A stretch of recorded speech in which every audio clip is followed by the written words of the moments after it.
Hey everybody, Jeremy here from Shade Tree Vintage Auto and DD Auto Salvage in Logan, Utah.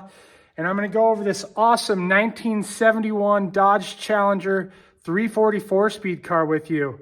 Instead of doing what I should be doing, which is working on the 69 Dart Swinger 340 that needs to be ready for Las Vegas in like 45 days or something like that. Like not very much, and there's a lot of work to do.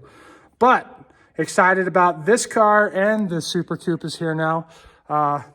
Anyway, so we're going to go over this and show you what makes this thing special. Okay, so one of the cool things about this car is it is a 1971 Challenger, which is my favorite year. It also happens to be a 340, which is basically my favorite engine. And it's a 4-speed car, even though it's hard to see because the pistol grip is missing, but it does have a V-gate. And I'll put a light in here so you can see better here in a second. So it says RT on it, but it's actually not an RT. This car is even more rare because it's the 340 4-speed non-RT car. Unfortunately, the fender tag is missing. As you can see, the screw holes there, there's no tag. And it looks that the inner fenders as well as the outer fenders have been replaced at some point. The body numbers do match the VIN. But the rest of it looks like it's had some work done, extensive work done. However, it looks like down here in the seat, you can kind of just make out a build sheet. So I'm going to pull that seat out and try to get the build sheet out without messing it up. One thing I'll suggest anytime somebody's doing that, take a whole bunch of pictures as you're doing it so that if it does for whatever reason break, you do have the record. But just be really careful. So like I said, factory black. I don't know if the stripe is orange originally or if it even had a stripe, but it looks cool on there. It does appear to be a factory luggage rack car, but we'll find all that out when we get the build sheet. It does have the cutouts on the rear valance like the RT would have had, which is kind of funny because, like I said, it's a non-RT car. So this is basically like an insurance Dodger. Had all the cool RT stuff, but it didn't have the S in the VIN, so the insurance wasn't as high. Anyway, so I've also got to get into the trunk. There's no key, so we're going to have to drill that out. Who knows what's in there? Probably a bunch of nothing, but we could get lucky. Another thing that makes this car really cool, and it's kind of hard to see in this picture, so this actually had factory black interior with red plaid inserts, which is super cool, super unique. So far, I've seen there's like 3 of them known or something like that that's black with the red plaid. So how accurate that is or isn't, I don't know. But it is very obvious it's a factory black car. There is some quarter panel damage, so I'm not sure how we'll get that all straightened out. I really just want to leave it exactly how it is, other than try to straighten that out, put glass in it, clean the interior up, and then obviously put another 340 in it. But anyway, I'm going to go ahead and get to work on trying to get this interior cleaned up a little bit so we can get that build sheet out, because I'm really excited to look at that. Hopefully it's got some cool things. If it doesn't, I don't care, because it's still going to be an absolutely fun car to just thrash on and drive. I love Vanishing Point, and this is about as far away as you can get from the Vanishing Point car, but it is a 4-speed and it is a Challenger, and I'm excited about that. And someday I think it would be really cool to take this to Cisco, Utah, which is where the ending of Vanishing Point was filmed, where they ran the Challenger into the bulldozers, and do a burnout right across where that happened, because that would be so cool in a Challenger with a 4-speed right there. That's my favorite car movie. But anyway, like I said, I'm going to go ahead and get to work on trying to get the interior cleaned out some and get that build sheet out. Okay, so Neil came over and helped me, and we got the back of the seat up. We couldn't get the bottom out, so we still got to work on that. But look, there's the build sheet. And if you look close, it actually looks like there's a second build sheet underneath, which I've never seen before. Anyway, so I'm going to pull this seat out and then carefully, and I do mean really carefully, pull that build sheet out. Well, thanks to Neil, who's quite a bit smaller than me, he crawled through there, was able to get this undone without me having to drill it. Looks like there's not much. There is a cool old direct connection frame and the radiator and just some other miscellaneous parts. I was really hoping for a 346 pack setup, but didn't get that lucky. Anyway, I am now going to carefully get the build sheet out. Okay, so we just got it out. Like I said, I've never seen where there's been two in one place. And so it's kind of weird because there's this weird parchment paper between. And I haven't looked to see if the other one is for the same car, and it is. So there's two build sheets for the same car in the same place with, oh, it's the, that's cool. That's the sheet that would have printed through, like the ink sheet.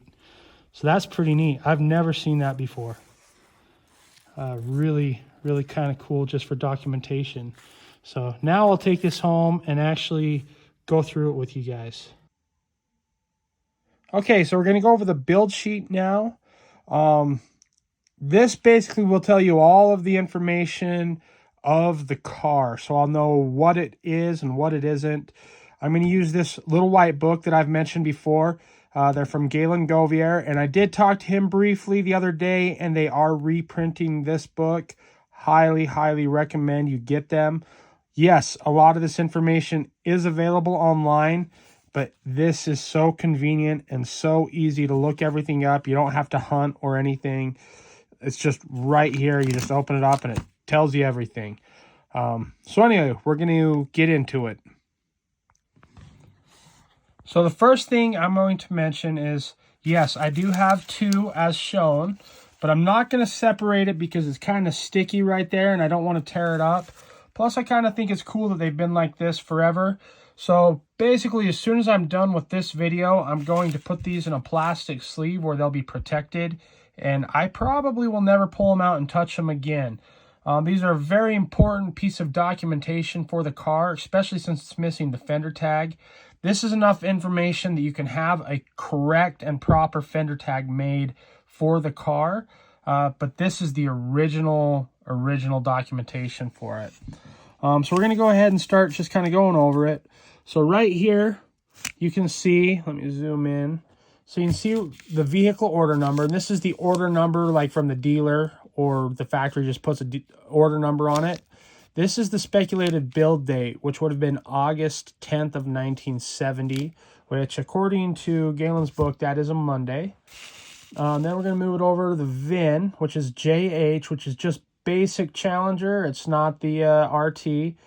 23H1B, which means it's 340 by the H. 1 is 1970, and B is the assembly plant.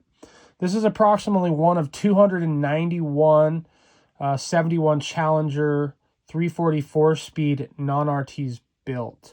And you can see also right here with the U that is built to U.S. specifications or U.S. order.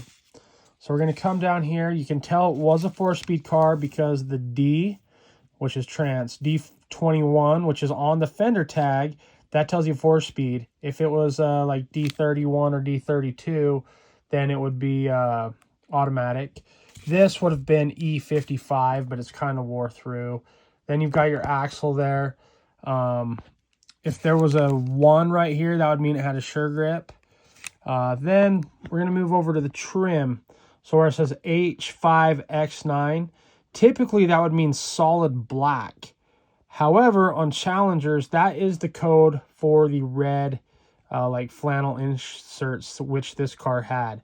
So pretty cool that it's black with red inserts. And you can see also that it is black with the TX9 right there. And then something kind of cool is the stripe here is V6X, which would be on the fender tag. That is a black stripe. So it was black with a black stripe, not the orange stripe that's on it currently. Then you've got all these other codes that tell you all sorts of different things, the different wheels and fan and alternator and rear springs. And I mean, even the labels, all sorts of stuff. So we're going to go down here to some other stuff. I do want to see if it was a luggage rack car originally. And so you're going to go to molding, which right here, luggage rack. So it would be M91. See the one right there? That designates that it was, in fact, a luggage rack car. All sorts of, like, all the options are right here. Looks like it had a cigar lighter and it had this. I'm not sure what that is. Oh, that's the wipers, variable wipers. Lots of cool stuff right here. You got W21. W21 is rally wheels, I believe. Then you've got up here, this is the A codes, A46. I think that was a molding package. It would have like had the hood lip molding and the deck lid molding and a couple other things. Let's see, what other cool things are there on here? You'll notice also on a lot of the build sheets, there's numbers down here at the bottom.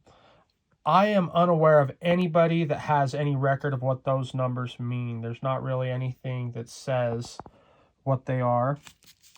One thing I did notice, and I was going to just kind of look at again, it said it had a locking gas cap, which is kind of cool. I think that's right here. I think you can see it on the other one better. Yeah, right here. So it had a locking gas cap. That's kind of interesting. So it would have had a flip top. Then the little locking piece went inside of it. And I think those are really hard to find. And I wouldn't put it back in anyway. But it's just kind of cool to have. It was a really uniquely optioned car. Like I said in the other video, this was basically like an insurance Dodger. Just because it wasn't an RT, even though it had all the RT stuff. Which is kind of cool. Because that way, you know, they saved money but still had all the cool stuff. And the only difference is this didn't have an S in the VIN. Everything else was basically RT. It has the cutout rear valance, had the dual exhaust tips, had the pistol grip.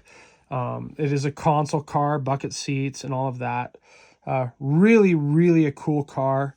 Now, if you want to see a little more of it, be sure to check the other video of when we brought it home. And then also there's going to be a lot more video of this car because I am going to be keeping it at least for a little while and just putting it together here on the channel.